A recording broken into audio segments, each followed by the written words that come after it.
Okay, I'm going to bring us back from recess. And we are now at the point in our meeting of correspondence and written public comments. Are there any correspondence or written public comments? Yes, Mayor, we have some written public comments. Vicki Burns, Historic Masonic Home. David Hunsley, Mason Building. Rick Johnson, Masonic Home. Eric Juberg, no landmark on the sound demo. Machiko Nato, please stop demolition, landmark Masonic Mansion. Connie Powell, demolition of Mason Home. Marissa Spencer, landmark on the sound. Rebecca Stapleton, please do not demolish the landmark. T. Steele, preservation of the historic Masonic Home. Jessica Tossi, Masonic Home. And B. Ziegler, landmark on the sound. And Barbara McMichael has signed up to speak, and she is in the meeting. Let's bring her in for comments from the public. She's ready to go. Barbara, okay, great. So I see that you've unmuted. Yeah, and I don't know where my video went, sorry, but hello, everybody. That's okay, Barbara. I just will let you know that you have 3 minutes to speak and the floor is yours at this time. Thank you. So Barbara McMichael, I'm a resident at 22810 Thunderbird Drive. Yes, I'm talking about the Masonic Home. I'm, in addition to being a resident, I work for SoCo Culture, which is a cultural organization, an umbrella organization of arts, heritage, and botanical groups throughout South King County. And I hope that you'll be able to use me as a resource. I know that, as you can tell, you know, that there are so many of us residents of Des Moines who are wondering about the fate of the Masonic Home. Did a little research. I'm excited about the fact that the new owner has done some really creative and interesting historic preservation projects, repurposing them in other areas. And I hope that that's what's going to be the case here. It would be such a good thing if the city council or the city could give us a really good overview of what your efforts have been up to this point. I know Council Member Buxton has mentioned that in some comments she's made via a Facebook page and so on. And I know that the city's been working on this for a long time and I appreciate it. But I just want to make sure that the council knows that there are so many of us who are excited about the possibilities for this property and want to make sure that no stone is left unturned. And so if you could provide some documentation on what you have done so far, and if there's anything more we can do to support the owner in what we hope will be development of a really great property that we all love. And for example, would love to know if there have been any efforts at public-private partnerships at whatever level, local, state, federal. And you just know that there's a whole bunch of us who would support that going forward and really want to see an effort like that succeed. That's it. Thank you. Thank you very much. Okay, at this point, that's the only person that signed up. Okay, so at this point, we're moving forward to the administration report, and I will turn the microphone over to City Manager Michael Mathias. Thank you, Mayor. Yeah, Barbara, you raise a good point, and we're going to have the second part of our admin report is going to be a discussion about our efforts regarding the landmark over time. But to start with, this is something we wanted to do for a long time and finally are able to, at least through the Zoom context. But I'm going to introduce Ali Lakehart, who's the Green Cities project manager for FORTERRA. And FORTERRA has been working in conjunction with resources from the Port of Seattle with the cities of Burien, SeaTac, and Des Moines on looking at urban canopy and tree coverage, and interestingly enough, looking at it from a socioeconomic dynamic. So we have the reports. We'd look forward to Ali coming and seeing her in person. But that's not going to happen. She's going to do a summary tonight for you, and then in your boxes, probably after about noon tomorrow, will be the actual report itself for each of the council members, so you can review it as you choose. So with that, I'm going to introduce Ali. We had help from staff Susan, Nicole, others in this process. So with that, Allie Lakehart. Right. you. Good evening, everyone. Yeah, thank you all. So, my name's Allie. I work for an entity called FORTERRA, and we are a nonprofit organization, and I will tell you a little bit about a program that, thanks to the Port of Seattle, has been able to be initiated here in Des Moines, and just telling you a little bit about what that means and kind of what our model is. And so, hopefully, I know some of you, actually, I got to meet you at the first Green Des Moines Day. I'm sorry we didn't get to have one this year, but we had a lot of fun. It was incredible to work and plant with all of you, and we have some good work going in Kitty City Park, making some commitments in other places as well. So next slide, please, Bonnie. You can next slide that's me. Just to be clear, the Port of Seattle did fund this partnership, and we have these same initiatives that happen and the same kind of data and everything that's been collected in all three cities.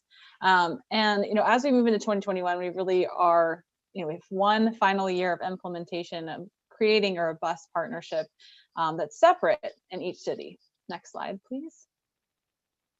And this means that Des Moines joins this regional network. I love to always say that what you see in green are cities that have committed to caring for their urban forests, caring for all of the city's trees. But there are 15 cities, including 15 cities and Snohomish County, that are part of this network. In combination, we're caring for 1,300 acres of forest that are found right in cities, like in your favorite park, and we're getting close to 2 million people.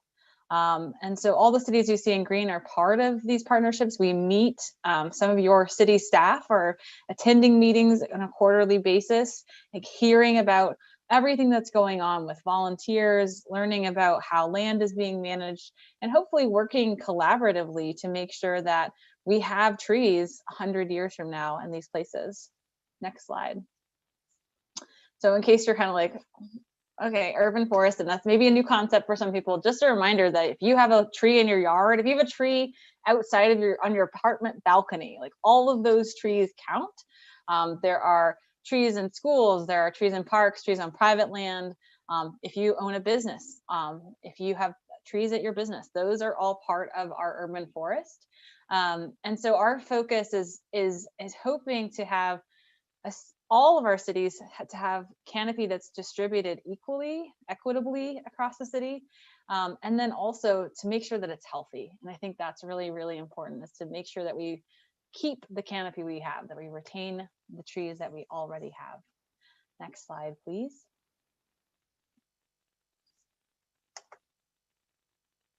And trees are incredibly important. They can remove particulates, 50 pounds of particulates from the air per tree. This is $260 million of value just in Washington state alone.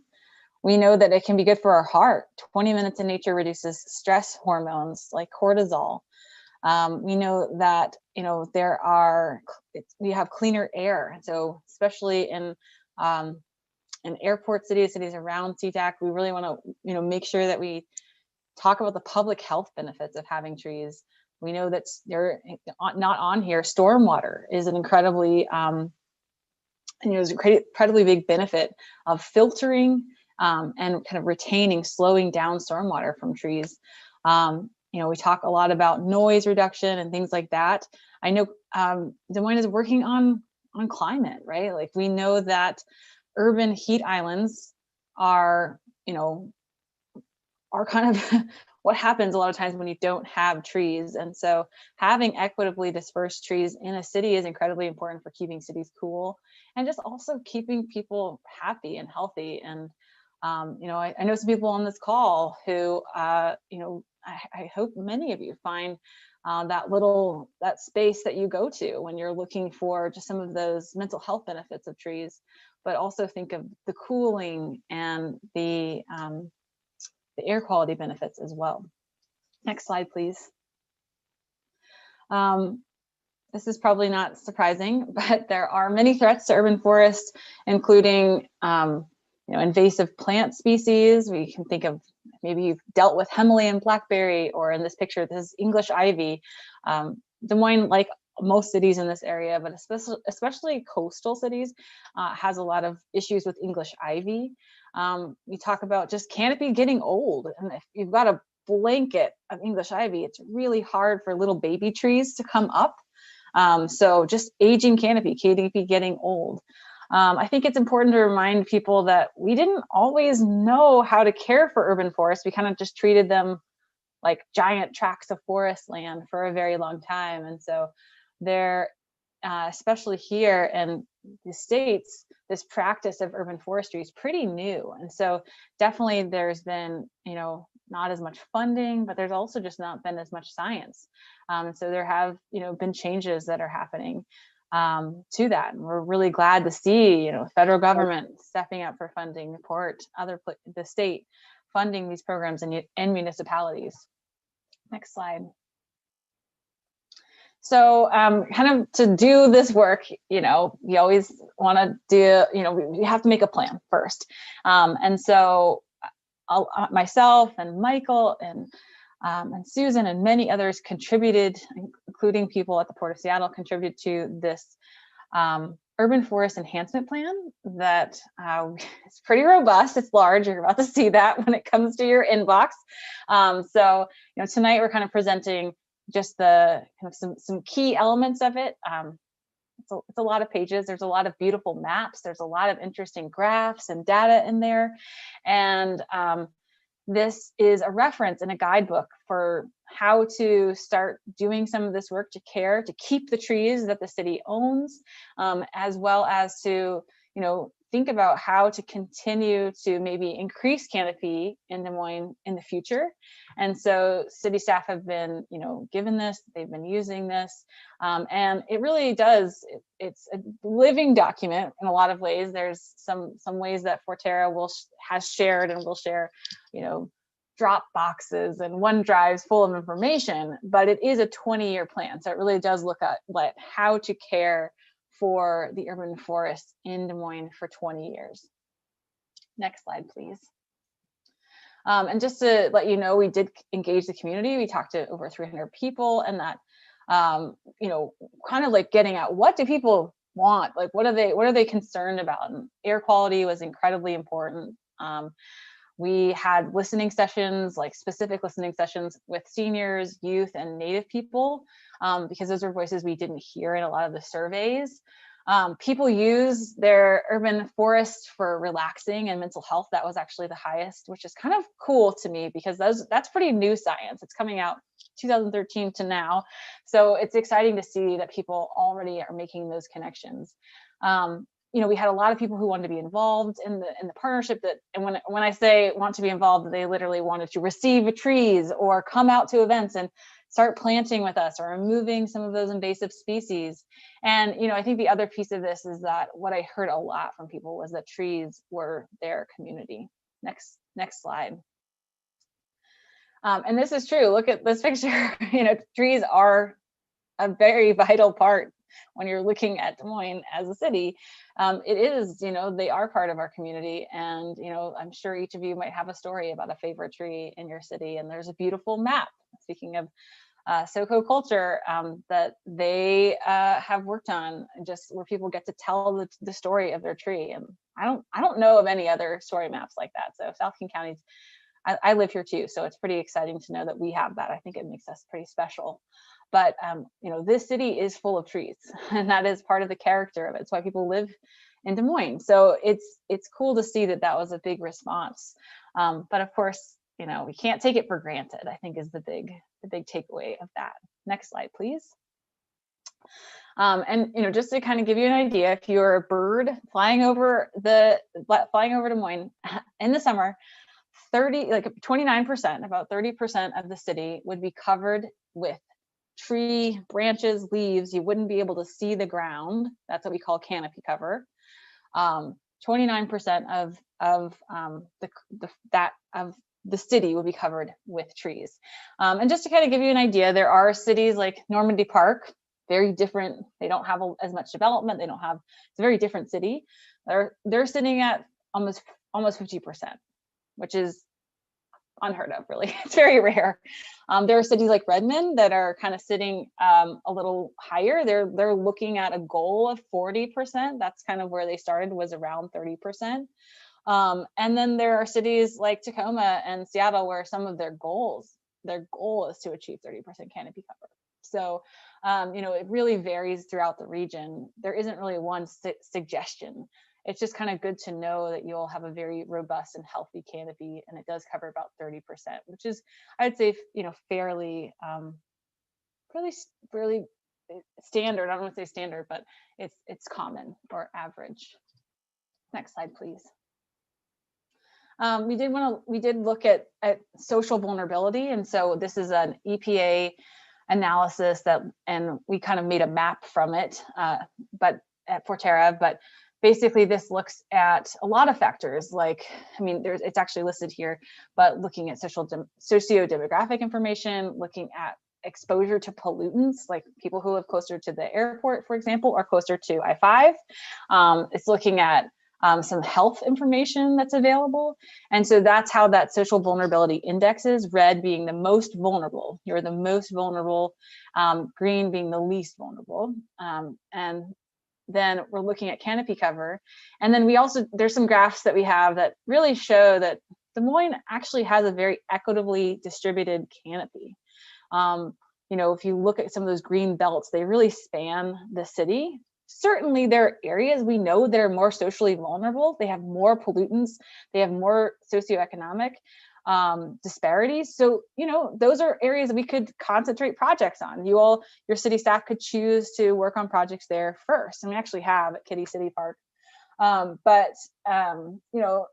This is just information really to help base decision-making on where to prioritize maybe some funding, but also just where to prioritize work parties and planting trees and things like that. Next slide, please. So just to kind of give you an idea of where the trees are in Des Moines, that's the far left bar, and the tan color are homes. I think a lot of people I talk to, they always think it's parks.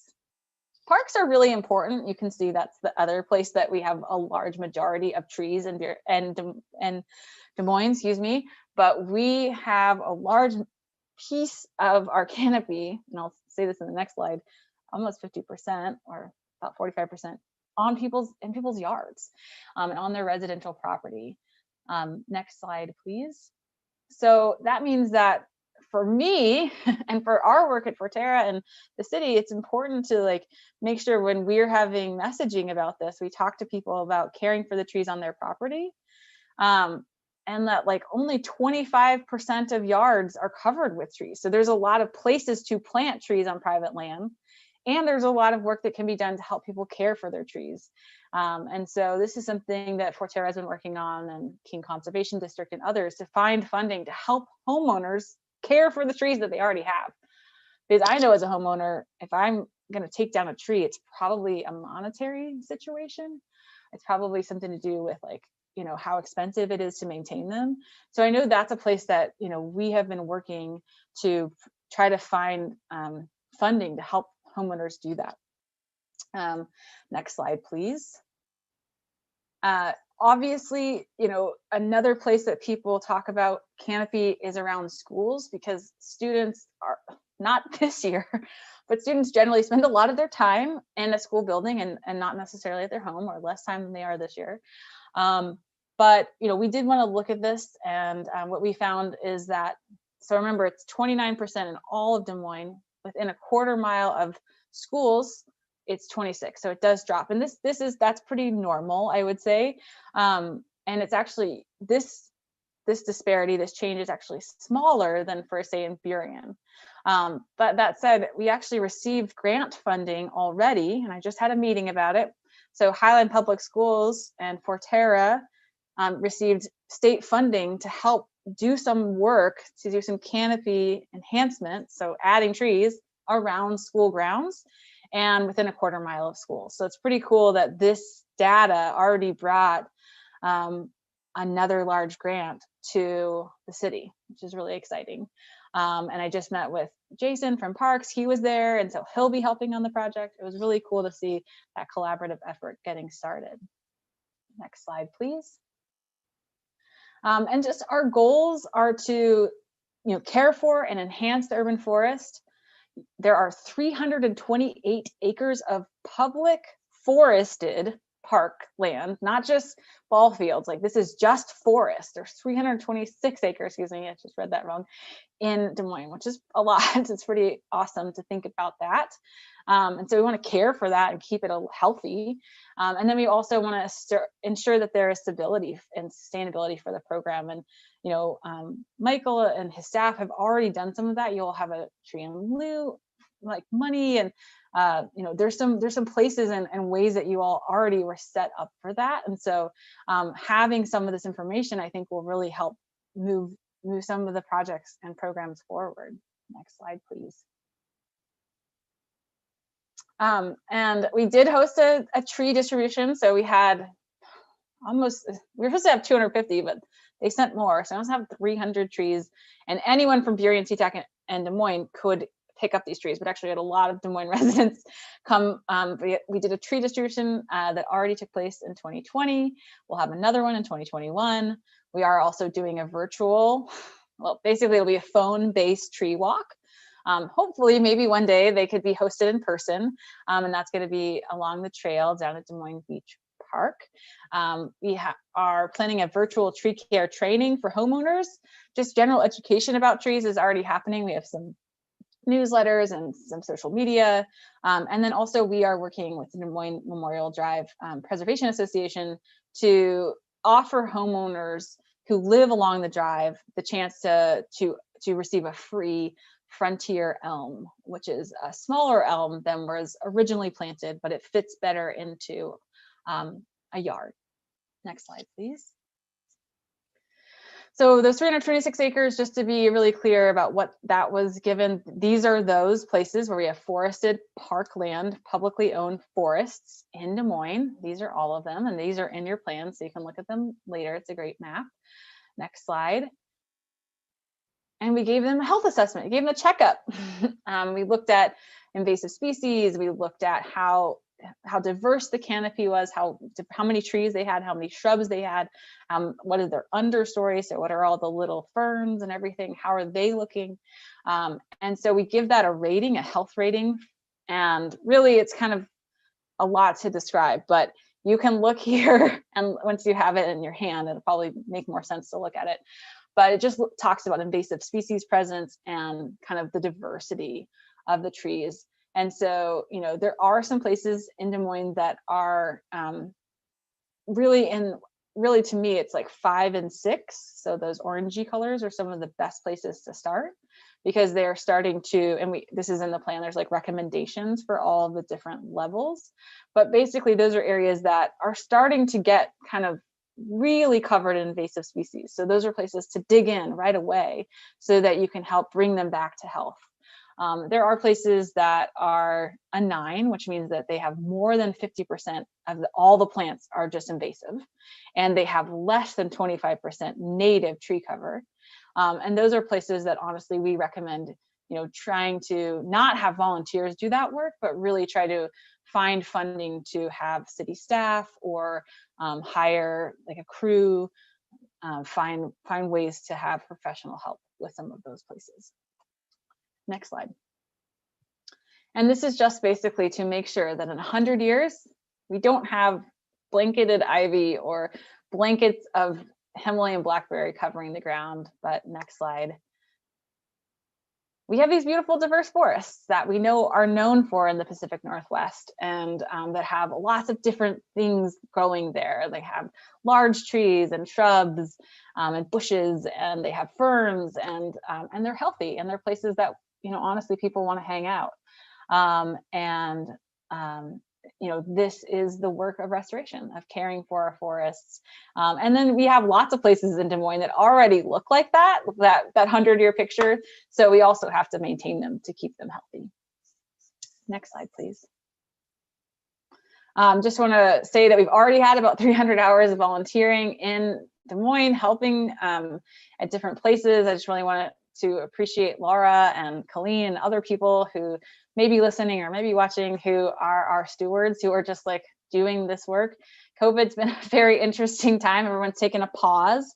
But we at FORTERRA also provide protocols and information that cities can adopt that help them continue to lead small events that are safe outside, that are distant.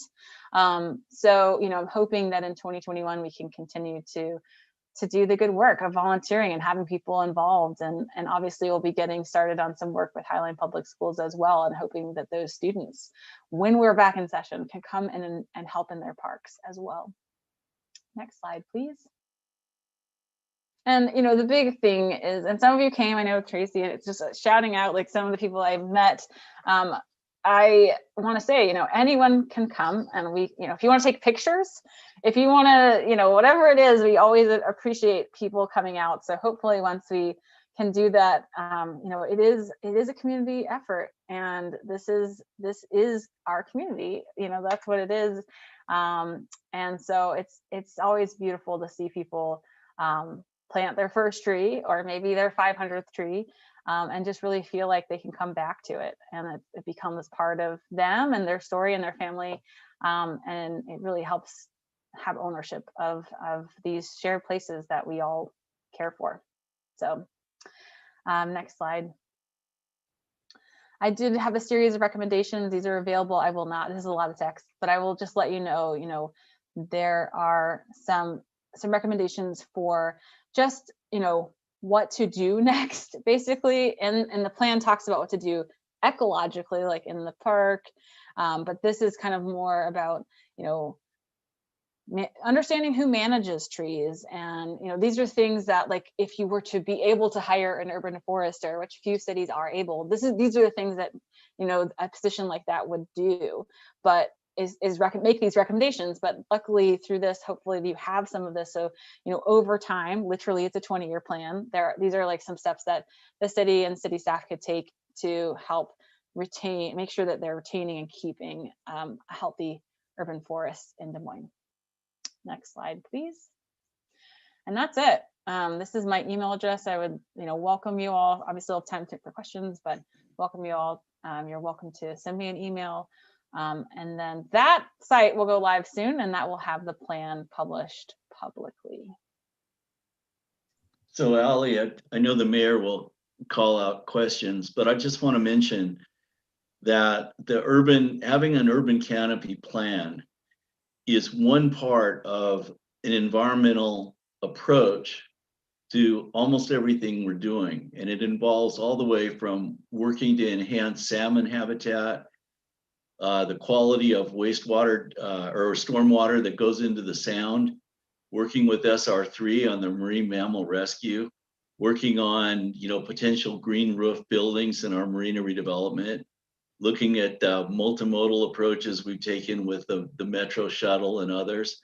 And so there's a lot of pieces to this. This is a fundamental and a critical piece, and we appreciate all the work, and we appreciate so much our relationship with FORTERRA that has only been a positive for the city in terms of the Van Gasken property and in terms of developing an urban canopy and having your participation in our community. So I just wanted to say that. And Mayor? I believe I saw Deputy Mayor Mahoney's hand, and then I'll go to Councilmember Harris. Deputy Mayor Mahoney. Thank you, Mayor. Thank you, Ali, for the great presentation. Couple quick questions. You mentioned trees and you mentioned the frontier elm, and I'm assuming the Douglas fir. What would be a couple other trees that people might want to purchase that are native to this region and so forth? That's a great question. There are many. There's small like serviceberry, which fits really well into people's home if you have a smaller yard. I always love to tell people Western red cedar is having a tough time with our drought. So if you are willing to water Western red cedar and have it in your yard, they're beautiful trees and they are so incredibly important. really culturally, especially, I didn't grow up here, I will say that, but if you are a person who grew up here, I'm married to someone who's who grew up, who was born here. And so, it's just like part of their memory of like this place. And it's sad to say that that's a tree that's really having a struggle because they think it's because of water in the summer. So that's always one I like to say. But, a lot of our native trees are, there's so many. I'm like cascara. I can name a lot. But I think I always like try to find, this is what we did with the tree distribution, is try to find like right tree, right place, try to find trees that fit whatever space you have. And, we have so many wonderful native trees.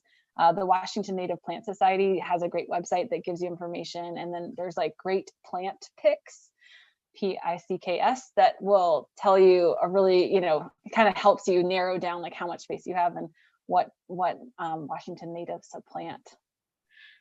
Great. I was going to ask you where I could find that, and I appreciate that.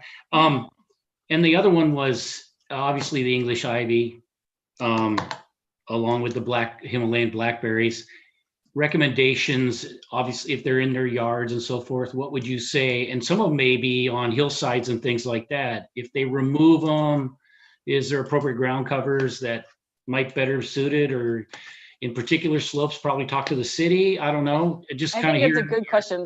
There are resources for steep slopes. I think that's really important. I know the city has had some instances where removing ivy has been kind of detrimental because it can, you don't want to destabilize the hill. That's absolutely true.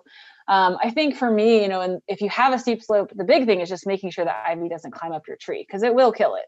Unfortunately, It will rob it. It will start to weigh it down, but it also it takes all the light. It photosynthesizes, right? So it just takes all the light from a lot of, especially our big leaf maple, like some of our, it sounds weird, but like lighter colored trees that are lighter green.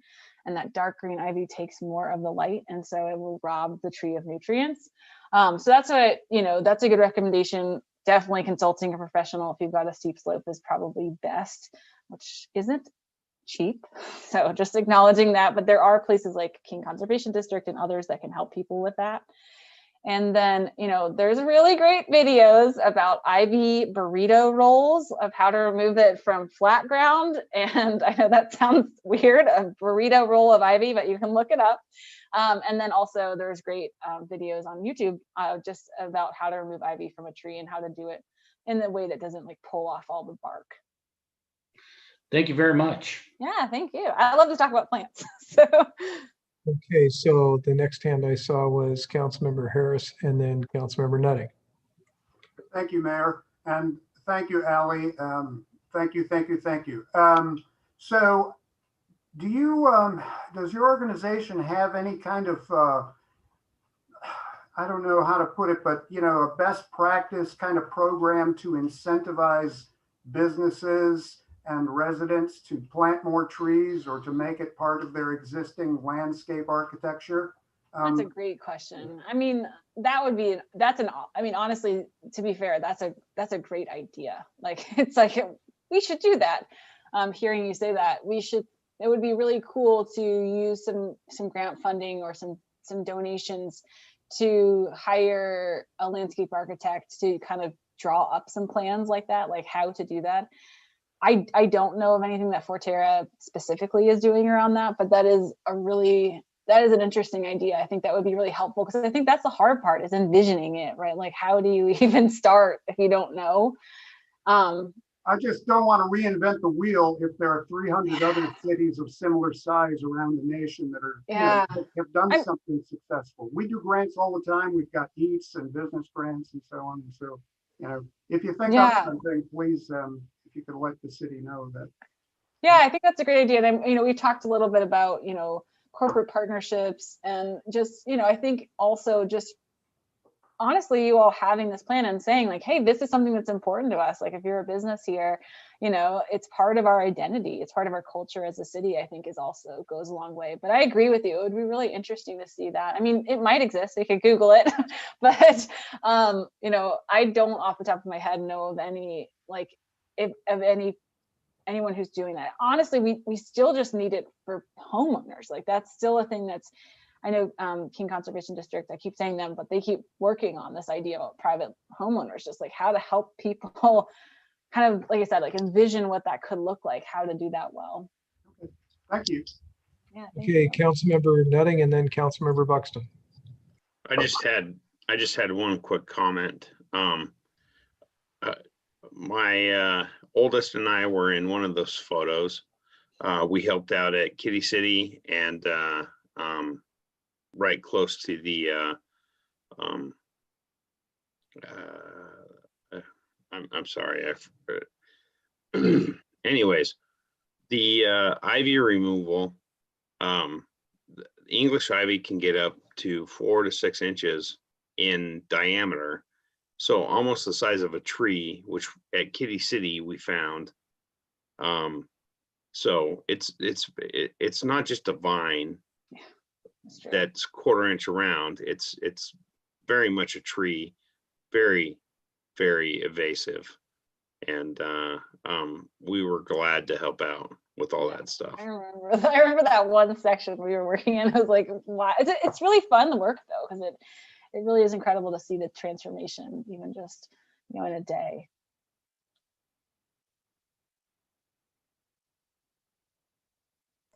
Councilmember Buxton. Thank you, Allie. What a great presentation. And this kind of activity thrills me, this partnership that we have. I love the idea of developing and moving forward in our city with an urban canopy. And I'm so thankful for this partnership.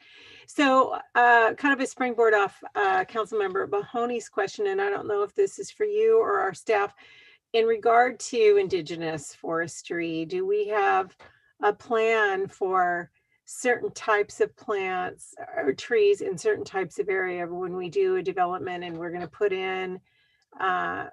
in trees? Do we already have an idea that, are we going to do indigenous, or does it sometimes, do we choose something else? For example, my question in regard to the elm trees, I don't know if the elm that you're recommending is indigenous or the original that were the memorial elms were, but they were vulnerable to disease. And same thing that happened in our downtown core area a decade and a half ago, where all of the trees died because of, or were damaged because of disease and had to be replaced. So I'm just wondering if we have a policy about that, just so that our canopy is a little more resistant to local disease. Does anybody know? Do we have a plan about that? So I can jump in there just a little bit. We do have certain requirements for critical areas, and Chapter 16 of the code requires native vegetation in critical areas and critical area buffers. When we review development activity, we review a plan that the developer proposes, but the vegetation needs to be suitable for the location. And often, if it's not going to be irrigated, that might result in native vegetation in that case as well. Great answer. Thank you, Susan. And just to answer your question, Tracy, about, so that's why Dutch elm disease, I think, was a surprise to now, especially then, because that was planted, those trees, the original elms were planted so long ago. But I think it's a good reminder, like, to diversify trees means that, if you have 5 species that you plant and one of them gets a disease, you still have 4. So I think that's like something we've learned, honestly, like no one, I don't know, that's from what I understand in my forestry textbooks, like we just really didn't know back when we would just plant a lot of trees and like of the same type. I think that's something that a lot of municipalities are learning. And as far as, the frontier elms they are resistant, but they are not native. They are definitely made in the lab.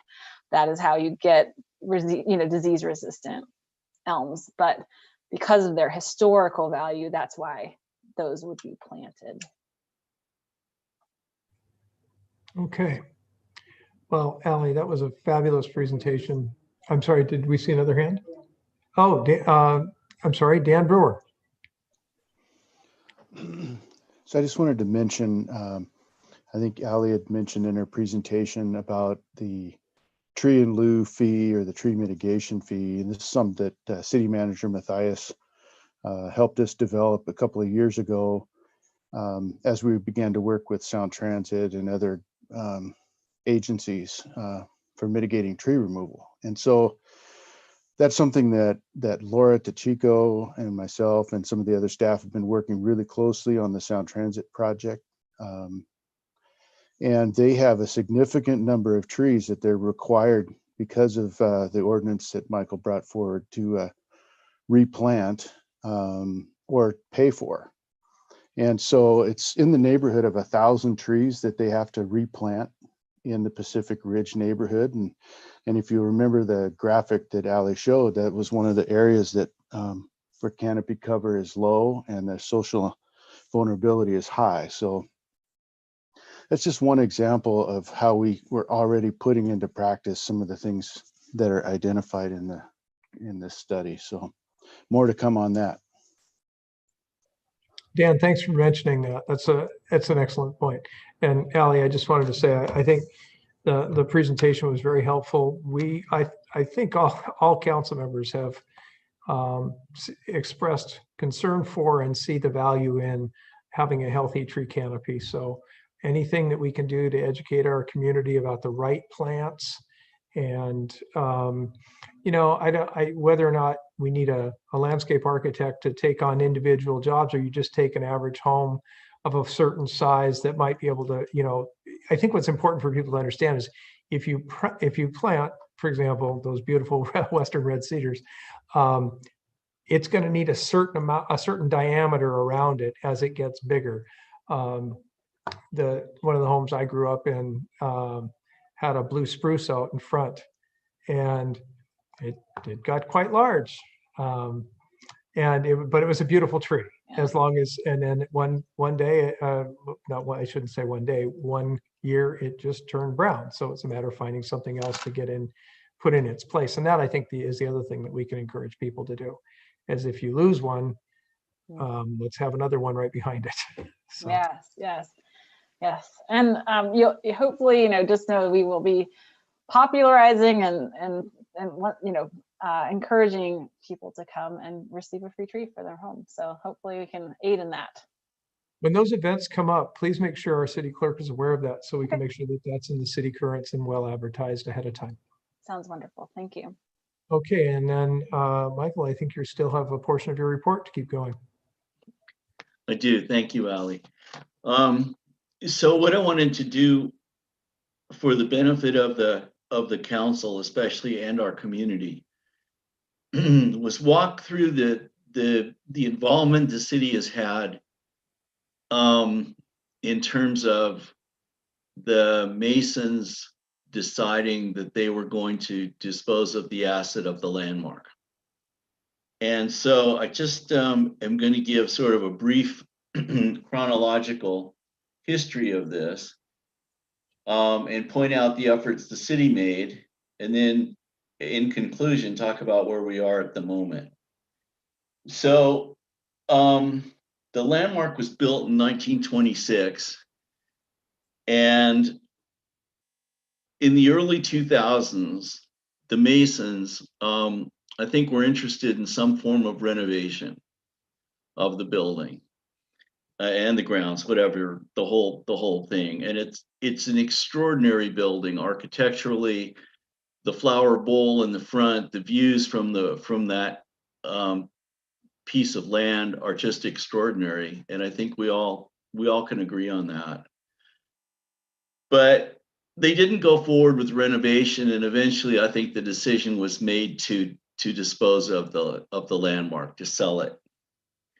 So as that process started, we met multiple times with the Masons, who were extremely cooperative in trying to address the concerns of the city. And we'll walk through the various contracts, but what we communicated with the Masons was that in terms of the city's goals, first, it would be that the building is retained. Second, it would be that at the least a portion of the facade, maybe that center section, would be retained and utilized in whatever came next. Or third, and this was the least desirable, there would be a reuse of materials potentially on the site or somewhere that gave recognition to that building in perpetuity. So what happened was when I first started here, the first phone call I got was somebody calling to ask me if it was true that there was going to be an MGM type of casino sign that would go up 300 feet and advertise the casino that was coming to the landmark. Okay, so what the developer at that point had proposed was a card room. And the idea was for this to be some form of Asian tourism center. And they went forward and came up with relatively well-developed plans. I know one of the local engineering firms that helped them. And it was that firm that, or a sub of the firm, that came up with this concept that it was going to take about $300 a square foot to renovate the building. And if you work out the numbers, you come up with something approximately $40 million. Now, we never saw the pro forma for that number. We did not develop the number. We just heard about it. And that it became relative currency because they'd done a good job of assessing what the cost. So that was the first card room tourism hotel use. And that developer was unable to proceed for various reasons. And so the landmark went back on the market. And the second contract was, so all of these are that the contracts basically allow the developer to reserve for a period of time the option to buy the property. And they engage in what's called due diligence, and that's how they engaged the city. And we were trying to help them with, this is, yes, this is private property, but it's historical in nature and of great value to the city. And the Masons were extremely respectful of that, but they were having trouble finding buyers that could afford that type of renovation. So the next developer was a fellow named George Heidgerken, and he had a partner, a gentleman from the Bay Area, Eric Brandenburg, and they took control of the landmark in terms of a contract with the Masons. And I remember one evening, I think Anthony Hempstead and Mayor Pina and myself went and had dinner with them at the 4 Points and just talked about the future of the building in Des Moines and all of that. And they were extremely excited about the possibility of saving the building. And then they started looking at ways that there could be residential development on the rest of the site that could help pay for the renovation of the buildings. But unfortunately, with great misfortune, because Eric was just a phenomenally good guy, he passed away. And so the energy went out of kind of that approach. But the idea that the back portion of the landmark, and even on the shoulders there next to the building, we've been in touch with, a number of national real estate developers, residential developers. And the idea was to break those apart, do like lot line adjustments or whatever. And then the money that was derived from that could be used for the building. So that was a concept that came out of that particular contract. Then what happened was I was on a tour with a Chinese developer from Taiwan, and that the morning he was here, he had bought land in Newcastle, and he offered, I think, $6 million straight up for the landmark. And I remember walking the entire building with him, and that was not meeting what the needs of the Masons were. So that went by the wayside. Then we had a gentleman who'd been involved in redeveloping the Rainier Brewery. And he was another great guy with, who'd been a software engineer and had been successful in utilizing the Rainier Brewery renewal, not for residential, but for work loft facilities. And his father was one of the facility supervisors of the landmark, and he remembers as a kid coming down here and spending summers. And so he had a legacy attachment to it and a commitment that this would be done right. In the end, the cost of the building deterred him from proceeding. And we learned some things from that process, because the way the plumbing's set up in the landmark, there's plumbing in each wing, but not in each room.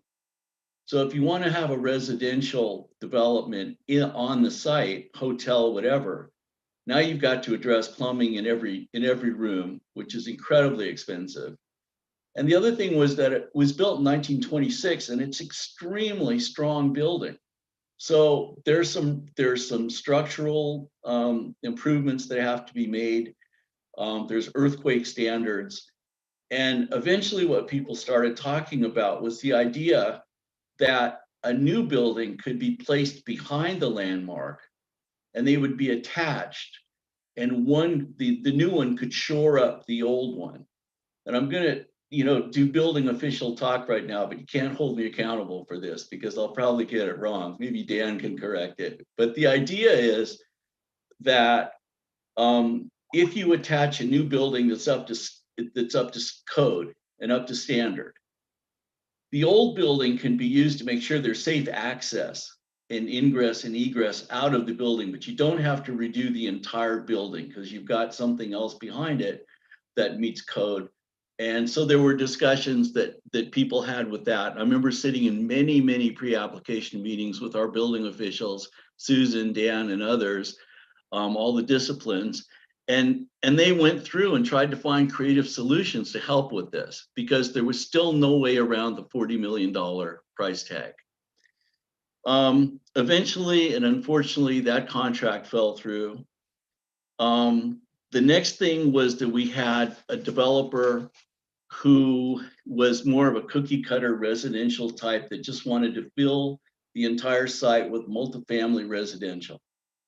And so they had a contract for a period of time. Now, while all these contracts are running, the Masons are paying about $30,000 a month for landscaping and security. And they had on-site security and they fenced at least the building. And so this is just money out of pocket as you're going forward, trying to find a resolution. So at any rate, we were involved in all of those contracts, had multiple discussions with the Masons who were trying to find a way to save the building in the sale. And at one point, they were kind enough to invite me down to DuPont. I looked at a number of documents associated with the infrastructure and the engineering structure and all of that. I didn't take any photos, I didn't take any documents, but I just kind of saw what the dynamic was that we were talking about to understand it better. So they were very forthcoming with information. Eventually, they're still holding the property. And what they did was the asking price had escalated. So it was, expensive. And they reduced that about 30% in order to cover some of the cost of renovation of the building or demolition or whatever. And they finally came to the point where they sold the building with a demo permit in place that they had applied for. And as the building changed hands to Zenith Properties, Zenith then took over the demo permit, signed it themselves, and submitted it. And we're right now at the point where we're going through the review and they're on the hook for providing more information. We had discussions with multiple groups earlier on about, are there public-private partnerships? Are there ways to get, pool money to take control of the building and figure out what to do with it? COVID happened. Unfortunately, the building was bought in about the summer of 2019. So just as kind of things are gearing up a little, we ran into COVID, which really constrained our ability to communicate with potential partners. At any rate, so I'm sorry. the gentleman who bought the building, Michael Corliss, is the owner. His company called Tarragon had developed Kent Station. They'd done a small mixed-use development in Sammamish called Saffron. He's done a lot of warehouse and industrial property through Invesco down in Sumner. And we've met with him multiple times. It's not clear yet, and they've not revealed to us their intention for any of this relative to development on the site. So I guess the point to make, and I just wanted to go into that so the council understands, over the last 5.5 years, we've done everything I think as a municipality we can except buy it ourselves. And now what happens, because this is no longer a contract to purchase, but it's actually been purchased, we have a legal responsibility to fulfill the regulatory side of our responsibilities. And we are no longer in a position to sort of, I don't know what you would say it, but articulate our vision as long as we have regulatory responsibilities. And that doesn't mean that we would not love to see the building saved, or if there was anything constructive that the city could do, but our ability to act in this regard is constrained by the fact that there's a new property owner, it's private property, and ultimately we don't have a say. And I think all of us feel badly because we don't know what's going to happen. But I can only commend the Masons for trying as hard as they could for as long as they could to retain that building. So, council, I just wanted to share that with all of you. If there are any questions or. Councilmember Harris? You're muted. No, sorry, Mayor. Takes a second D. So thank you, Mayor. I have a couple of questions. At one point, Mr. Mathias, wasn't it zoned RM 900 and then got switched back to institutional? Can you explain when that happened or why? Or yeah, I think I'll let Susan answer most of that. But just to tell you, the underlying, I think, in the comp plan was always institutional. Okay, so it would have had to have been rezoned for that cookie cutter developer you mentioned. I think one of the things that the rezone allowed us to do, and I can remember the mayor at the Economic Development Committee meetings, was establishing the maximum, literally the maximum amount of buffer between residential buildings and adjacent buildings. And we were concerned about saving the tree buffer. Sure. So it was, I believe, RM 900, and then that changed to institutional campus. Okay. In discussions at that time, Mr. Harris, we had with the Masons, with Wesley, with Judson, with Highline College, as to what that zone in the city should look like. So I'm just trying to find out, was it changed to IC in order to move forward with the sale with Mr. Corliss, or was it like after it fell through with the? No, that was much earlier. Okay, then my next question is, so, I'm new to this. Why wasn't there a contract process with Mr. Corliss as there was with the other, the other potential buyers where you talked through all of the different development costs and so forth? I mean, you know what? So the answer to that, what I've passed on to you is not information in writing. Mm-hmm. This is kind of the anecdotal chronology of our involvement. Mm-hmm. And I don't know what the specific arrangements with Zenith and the Masons were. Okay. I'm just because you've described that the city, had a lot of involvement with these other prior, potential buyers during this period, and And so you got some information as to their plans and so forth. It sounds like Mr. Corliss, his purchase was quite unique. It was, I would say, I would characterize it in the following manner, right? Is that the Masons dropped the price of the building dramatically, of the property. And Michael Corliss was, you know, quick to move. Okay, so basically the price was so low, he just saw it and said, it's institutional, they've got a demo permit, done. So there wasn't the need to interact with the city too much about plans. Well, yeah, that's not quite exactly how it works. So close, but not exactly. So the idea here was that I wouldn't say it went so low. I think it went back to around the neighborhood of what the first couple of contracts on it were.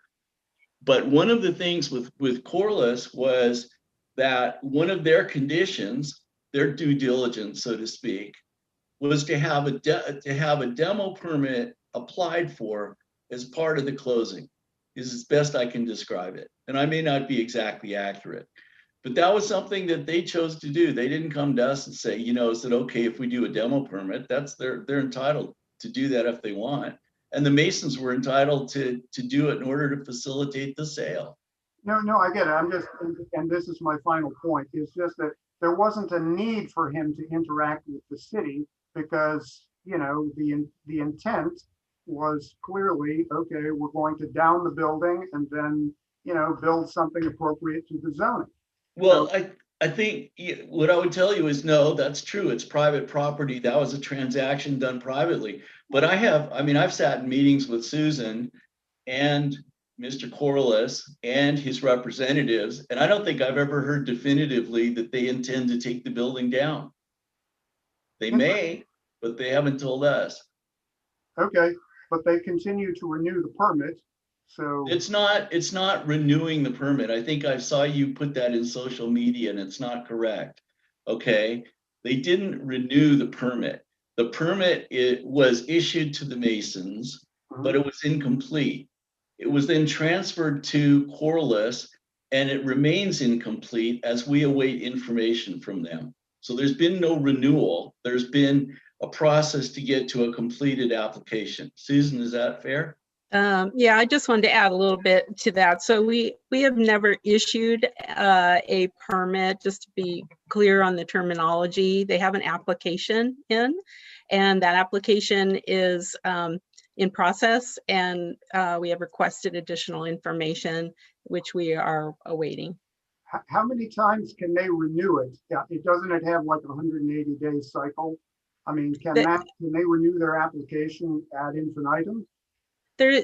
At this point, there's no need to renew it. It's still an active application, and we've requested that information. And once it comes back in, we will continue processing it on our permit processing timeline. Right, and I just want to add one thing that I wanted to say in my presentation. In 2015, I had some extensive talks with Chris Moore, the Washington Trust for Historic Preservation.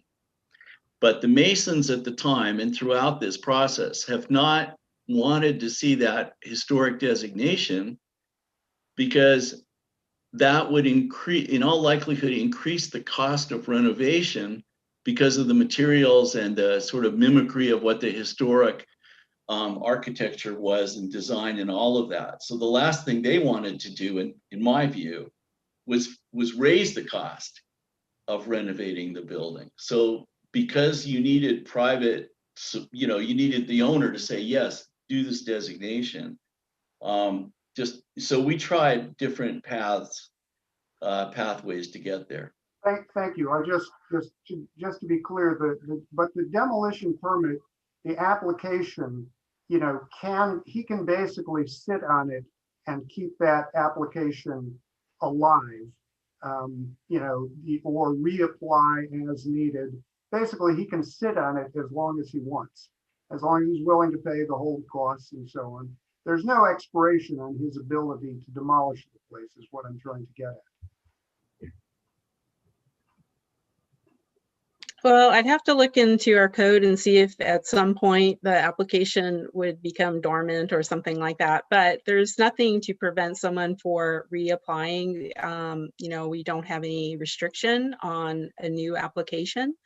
So it's possible for an applicant to reapply in any case. As long as he wants to pay the fee and yeah, okay, thank you so much. Are there any other Anyone questions? else? Any other questions? Okay, seeing none, that will take us forward. Yes, thank you. Michael, does that complete your report? Okay, thank you. I caught the nod. Okay. So at this point, it will take us forward to our consent calendar, and will the clerk please read the consent calendar? Item 1, approval of vouchers. Item 2, Highline School District right-of-way dedication and trail easement dedication. Item 3, amendment number 1 to the 2019 interlocal agreement with King County for Conservation Futures Funded Open Space Acquisition Project. Item 4, 2021 to 2022 Recycling Program Grant Funding. Item 5, Des Moines Marina Maintenance Dredging Project, change order number 1. And that concludes the consent calendar, Mayor. Thank you. Is there a motion to approve the consent calendar? I see Jeremy Nutting's hand. Councilmember Nutting. So moved. And do Second. I have the second by Deputy Mayor Mahoney? Is there a council member that wishes to remove any item? Okay, seeing no one. All those in favor of the consent calendar as read into the record, please raise your hand and hold it up till I call your name. I see Councilmember Harris, myself, Deputy Mayor Mahoney, Councilmember Buxton, Councilmember Bangs, and Councilmember Nutting. Passes 7-0. 6-0, sorry. Thank you very much for the correction. Okay, that takes us forward to board and committee reports, and tonight we start with Councilmember Buxton. Thank you, Mayor. Well, in regard to the consent agenda that we just passed, I did want to comment that I'm really pleased to have received the $1.9 million from the county for the Midway Park, which includes no matching. So fabulous move, in my opinion. And also it's great to continue our recycling events at no cost to the city. That was one of the other items, allowing for education, even if the events are not permitted because of COVID. So another great feature. I did mention that I would make a comment in my report about my decision to excuse Councilmember Martinelli. And I'll just say I did it in reticence. I think this would be the 4th time this year. So it's not really, my MO to not excuse. It's just, I think in 4 years, I've only missed 1 council meeting.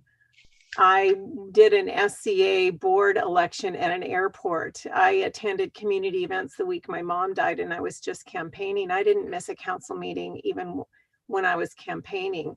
So I wanted to excuse the council member because I didn't know for sure. I mean, in a situation like this, you could almost, what if his child was in the hospital or something? I never want to say something like that, but I think to echo Councilmember Harris, it would be, I think, a little bit more important if this happens again to get some more clarity on the reason why.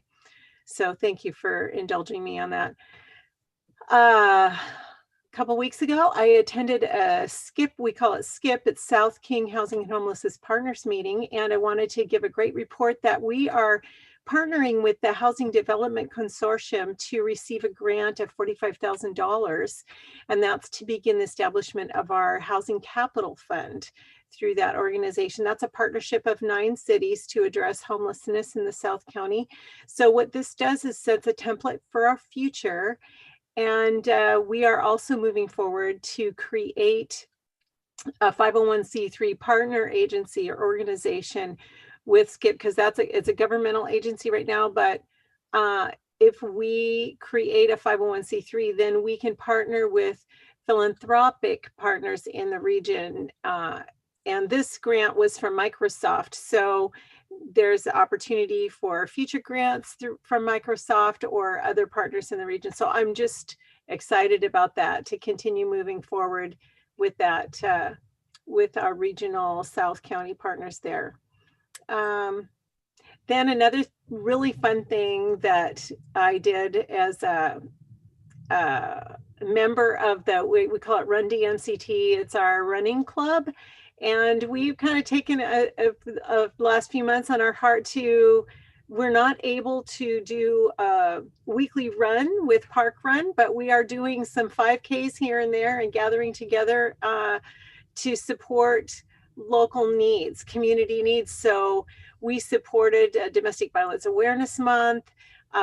In November, we collected food for the food bank, and just recently we did a little gathering down at Harper Studios and collected toys for the Harborview Trauma Center, for kids in the Harborview Trauma Center. And these are just really great, fun community events. It's not, it's kind of it's not a formal event. It's just a group of friends in the running club getting together to do it. But I'm enjoying that. And I want to give a shout out to my friend Anita Barr, who did the food bank gathering, and the Harper Studios that hosted the collection of toys for Harborview. So shout out to Earl and Doreen. So great, thanks. That's all I have.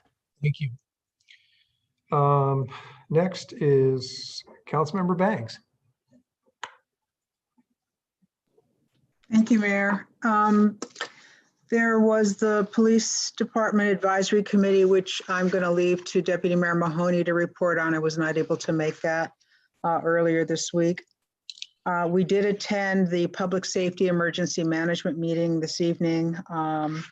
Went over the work plan for 2021, and the chief gave a overview of significant actions that were reduced due to COVID, and I'll take a moment to go over what those were. The department temporarily redeployed officers assigned to the Proactive Special Investigation and Street Crimes Division. So things like unable to conduct Hotel John stings, Metro bus line operations, and proactive drug stings. And this is all because of COVID and making sure our staff and others as well stay safe. Temporarily eliminated community outreach programs, which we're all so fond of, coffee with a cop and community meetings, but of course we can't at this particular point in time. And then significantly reduced all in-office services, which included concealed weapons renewals and fingerprinting services. So those were a few of the things that were on the I'm not going to call them cutting blocks. They're eventually going to come back, but at this point in time, the responsible thing to do was to eliminate those and reduce them. So as I said before, I will leave the advisory committee to Deputy Mayor Mahoney. If I can indulge the mayor, if you would allow me permission to read a statement to round out my last few minutes, I would appreciate it. That concluded my reports, however. Well, this is your time, Councilmember Banks. Thank you. So what I want to do is take a few minutes of my time to comment on the events that took place yesterday at our Capitol. Now, we all know that those events were horrendous acts of terrorism and insurrection. It's an embarrassment to our country, democracy, and the rule of law. There's much to be investigated, and our hope is that prosecution will happen this time. So I'd like to read quickly some thoughts that others have provided, and I couldn't have said better. Civil rights attorneys and activists have said, and I agree, they believe if Black protesters had stormed the US Capitol, the consequences would have been immediate and probably deadly. Attorney Benjamin Crump says Black Lives Matter protesters who marched on Washington never stormed the Capitol or overtook the police. they would have been tear gassed, pepper sprayed, arrested, and charged with felonies or treason, or even shot. The contrast in law enforcement response was an example, again, of our two systems of justice. I say this, and we know it's true. We've seen this demonstrated numerous times where Black Lives Matter protests have been met with undue military-like police. And I'm going to say those were protests. This was a seditious act that we witnessed yesterday. And from the legal voice staff, of which I support, they say in this moment, we invite all of us to reflect and to commit to continuing to learn, to commit to pushing ourselves to grow, to begin the work of dismantling all systems of oppression and to interrupt the unconscious habits which uphold these systems. We and I invite you to be or to continue to be or learn about anti-racism and get on that journey. And I say right now, enough is enough. In our community here, we are extremely lucky. We are extremely lucky in this community. If you look around this country and around this world now, it is in chaos. And we as the people, we are able to make this change if we get active and if we stay involved. With the okay of the mayor, I'm going to provide the city clerk with the University of Washington website that provides a list of resources that we can all commit to fight racism and just choose one to do that. I'm disturbed, as many others are. I'm distressed. I'm angered, but I've not lost hope in all of my fellow Americans because I believe we can and we must honestly make a difference in this country in every single area of our country. Just because we're in Des Moines, it does not mean we can sit on our asses and do nothing. So thank you, Mayor, for indulging me. Thank you, and provide whatever information you'd like to the city clerk, and she'll distribute it to the council. Thank you. That takes us to Councilmember Nutting. Thank you, Mayor. The only thing I have is, it kind of piggybacks on Councilmember Banks's comments. National Law Enforcement Day is Saturday, January 9th. And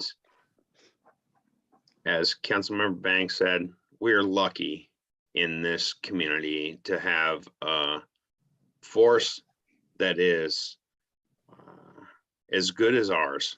And they wear our badge, they wear our shield, and they take care of the community. So on the 9th, please remember our forces, and thank you very much.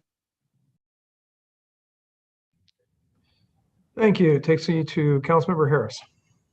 Thank you, Mayor. And thanks again to Ali Lakehart.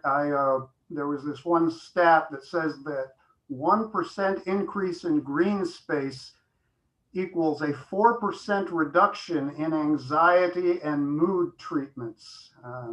So yeah, more trees, yeah, better mood. I want to echo Councilmember Buxton's comments on the skip.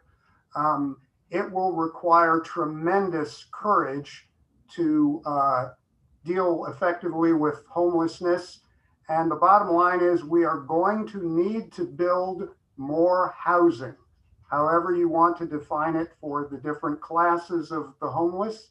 And yeah, it's going to take guts. We're starting to build funding, but yeah, I fully support what they are trying to do. And Councilmember Buxton. I want to echo Barbara McMichael's comments and encourage the public to contact her info@sococulture.org. She is spearheading all of the public engagement on trying to save the Masonic home. I wish that the executive session we had, which was pretty lengthy, had not had to be an executive session, because there was just a great deal of information as to what the appropriate role of the city is, and what the council can and cannot and should not do, and how this is going to require the public, okay, if anything is to be done. And I didn't, a lot of times people will message me and say, what's going on in executive session, and who shot JFK and some super secret thing. There really isn't anything super secret. It's just essentially what is appropriate for the city to limit its risk, because it's a private transaction. So go out and contact Barbara McMichael, and and I'm behind you all the way on that. Last thing, and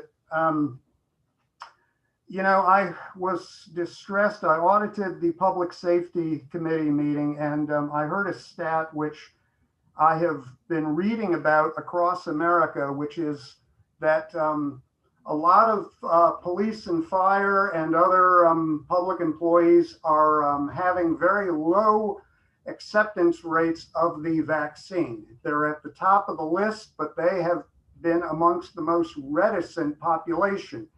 And I just want to say, I spent 2 years of my childhood in hospital with an infectious disease. 2 years.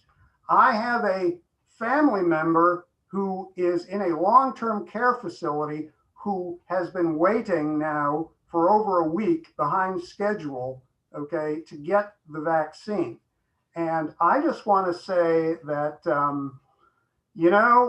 if you're willing to go into a burning building or protect life and limb, we're going to lose more people with this COVID thing than the Civil War, World War II, or whatever. And you want to save some lives, okay, get vaccinated. So, yeah, people who are public employees, this is my personal opinion, should be amongst the highest rate of acceptance of the vaccine. And I urge them to do so, because that's how you're going to save the lives of the public. Thank you. Mayor, may I? Yes, City Manager Mathias, then we'll go to Deputy Mayor Mahoney. Yeah, just for clarity, I think what the chief specifically stated, and Councilmember Banks and Deputy Mayor Mahoney, you can correct me if I'm wrong, but my understanding of what he said relative to our police force and the vaccine was that it tended to be generalized, not only in Des Moines, but in other communities around the country, that typically the younger officers are not as interested in being vaccinated as the older officers, all of whom would like to get vaccinated. And those in the middle are split about 50-50. So I appreciate your point, but I just want to make it clear exactly what the chief said, because it wasn't that our public safety forces unilaterally are refusing the vaccination. That's not the case. And that is accurate, City Manager Mathias. If the chief wants to elaborate on that, that's great. If there has to be questions later, I'm certain he could answer them later. Okay, thank you for that clarification. Deputy Mayor Mahoney. Thank you. The chief just came on. I'm not sure if he wants to say anything before I start. I'm not. I just wanted to clarify, if that's okay, what the city manager and council member Bang said is exactly what I said and what the intent was when I presented that information in the meeting. I will say, while protecting the identities of our staff, that at least 8 of our staff were able to go down and get shots today, get their vaccinations. And I am proud to say that the Des Moines Police Department is one of the first police departments in South King County to receive this COVID vaccination. So I'm very proud of our employees and our department, and we do take this very seriously. So thank you. Thank you. Deputy Mayor Mahoney. Thank you, Mayor. Real quick, I did attend the Police Advisory Board. For those that don't know, it's a group of citizens that speak about their concerns and needs and so forth with the chief, as well as Commander Gradden and a few other officers at occasion. It's informative and educational. This one was more of a kickoff. It was free form in the fact that Chief Thomas wanted to hear what their concerns were, and they range from everything from homelessness to street racers, to crime, property crime. The list went on. Drones, body cams. It was just kind of a free form. It was very informative, and what it did was set the stage for future meetings where they'll be handling different subjects. I spoke a little bit with some of our leadership, and I had a question I was going to ask during this time, and it basically I'll do it, and it's for pretty much City Manager Matthias, Dan Brewer, and Brandon Carver. So lately we've had a bunch of rain. I think in 48 hours we had like almost 3 inches just this past weekend, and I had lots of residents contact me, and I'm sure other council members did too. So I got a couple of statements and questions, and you guys can answer them all at once. So the first is about stormwater drains. The question would be, what is the city doing to prevent overflow and blockages, et cetera? And what can residents do when they see a blocked storm drain or something like that? Especially during these atmospheric rivers we're getting at least more frequent than we ever used to. And the second concern was the Midway sewer overflow that fell into McSorley Creek and has closed the Saltwater State Park. I don't know what actions the city have taken. I understand they're their own entity, their own district, and if you knew any of updates that might have occurred where they're looking at a long-term solution to solve this problem.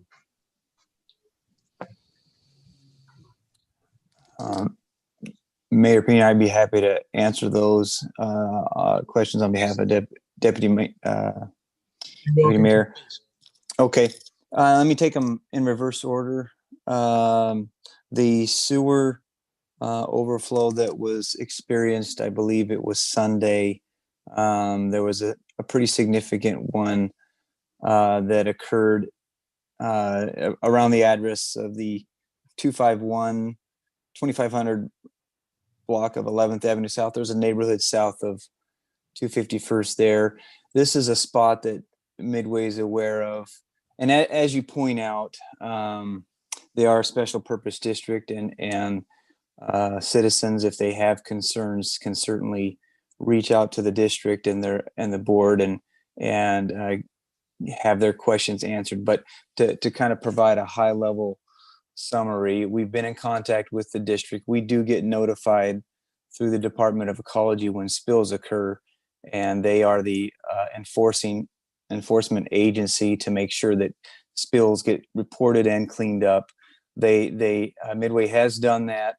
And as you mentioned, when there is heavy rainfall, in theory, storm pipes are watertight, but there are what we call illicit connections where homeowners, private property, have made connections into the sewer system, i.e.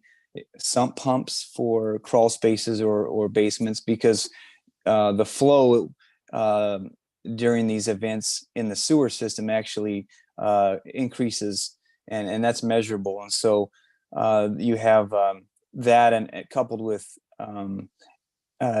groundwater that gets into the system, not necessarily the stormwater system that we maintain. And so they have a couple of known spots, and that particular spot has had problems, about four overflows in the past 5 years, to be truthful. And they have address that and are currently addressing that. If you were to go to that area right now, there's a construction project underway where they are replacing the main. And then they plan to sort of a phased project, replace the pump that feeds this whole system, and it takes it out the saltwater Massey Creek Sound there along that ravine. So the good news is they are addressing it. They are being responsive. This project, I don't know the amount of the current project. I know the pump station replacement and upgrades and other work is another $6 million. So they are putting district and ratepayer money back into the system to try to address these spots. I'll leave it there unless there's some further questions, but they've been responsive. We're working with them. Related to the stormwater, and yeah, we got some pretty good rain over the weekend, and the request from citizens, I would welcome that. The city has about 200 miles of conveyance that we're responsible to maintain, whether that be in pipe or open ditch, and we can't be everywhere. And so if citizens recognize or notice a clog or an area, please notify us via the website, social media, or there's phone numbers in the city currents, and we appreciate that and want to try to address those. I think there was some minor ditch flooding up near the Masonic home on 240th, and those are the kind of spots that would be helpful to get assistance from the public, at least a notification, and so we can address those as quick as possible. We did experience also significant flooding down there at Redondo Way, just I'd say just that's east of the Soundview Drive intersection. There's a natural creek that is about 1,500 feet long that comes from the east there, and honestly, it has a elevation delta of about 250 feet. So there's a lot of water that moves at a pretty high velocity when we get a rainfall. And to keep it kind of short, there's some challenges with capturing that water and putting it into the pipe system that's underneath Redondo Way. And so that intersection where the natural creek hits the city's culvert system and structure system has some challenges when debris gets moved down that creek at high velocity. And so we intend to make some improvements there and work on that. The crews have made some temporary made some temporary adjustments and done some work to keep the overflow, if you will, from trying to undermine Redondo Way. But that's a spot that has popped up before, and we're actively trying to. We need to make some capital investments to improve that catchment system. So happy to answer any other specific questions, but that's sort of a summary of those. Actually, because we are in the council report, I would rather bring it back to Deputy Mayor Mahoney. This is the type of thing that could come up in a number of our committees, and or if City Manager Mathias felt it was appropriate, maybe a presentation at a future council meeting. I will say that there were a lot of people that were interested in this issue. I can say in my time here, I know we've had many conversations with the sewer districts about these issues, and Brandon, you and your team have always been on top of it. And I know that, there's always the challenge of, can we make it bigger? If you tear things up and so forth, but then you're making it bigger for potentially a rainfall that happens once every 5 or 10 years. However, a lot of people would think that you do that. And so I know it's always balancing cost and risk and everything else. So I just want to say thank you. And I'll leave it to City Manager Mathias to determine if it should come to a future committee and then to the dais in a presentation. So given that, I will go back to Deputy Mayor Mahoney. I'm not sure he was done. Mayor, if I may, I can only hope that the conclusion of this somehow involves Deputy Mayor Mahoney and his frogman suit solving the problems. Well, I like diving in clean water, or let's just say that. I agree. I just want to thank Dan, Brandon, and your teams. I see you actively managing everything. I would just say to the public, not only report them, especially when it involves work, but raking leaves from a storm drain or something simple like that. It takes a village, right? And then the last thing I had is Councilmember Bangs, thank you. If I tried to say it better, I'd screw it up. So I'm going to use your words. Thank you. Okay. My report is pretty light tonight. We just came off a holiday period, and I'll start there because I like to think chronologically. One of the last things I said when we wrapped up last year is that everybody could put up lights, and that's your gift to the community, and or some kind of thing where people could drive around. I don't know if I had anything to do with it or if the council had anything to do with it. I'm not saying anything like that. But what I will say is I sure noticed a lot of light displays. I sure noticed, and I did drive around. There were some cases where I saw entire streets lit up, where I'm sure the street got together and said, hey, let's do this. And what I can say is I did that with members of my family, so our bubble was able to move, and it was a gift. And so I just want to say thank you. The other thing I want to say is that we did come through a holiday period, and our last meeting was in an earlier point in December. And during that period, I know a lot happened in this city. And what I can also say is that we have a 7x24, 365-day-a-year operation with our law enforcement agency. And they were out there working on behalf of this community during very difficult times during the holidays. And they were there for us. And from everything I can see, we got through it in pretty good shape. And it's a really tough time because people are at home with each other. And sometimes that's a good thing, sometimes it's not. So also during the holidays, there's extra celebrations, and sometimes alcohol is a good thing, sometimes it's not. So I'm not making any statements. I'm here to say thank you. I think that the city staff and our law enforcement agency, and I even want to mention those who aren't here, South King Fire and Rescue, and Vic Pennington and his team. We made it through it really well. And it seemed like, given our circumstances, we came out, through the holidays, and I see a lot more smiles than I've seen than not. And along with that, I just want to say thank you to Councilmember Bangs. I think the statement you made needed to be made. And to echo some of my other colleagues, I don't think anyone could have said it better. So thank you. Thank you, Mayor. And with that, ladies and gentlemen, we are at 8 o'clock. This takes us to the end of our meeting. The fact is, because we are at 8 o'clock, we do not have to have a motion to adjourn. This is the time we are set up for. So our next meeting is January 21st, 2021, and we will see you all there. We are adjourned.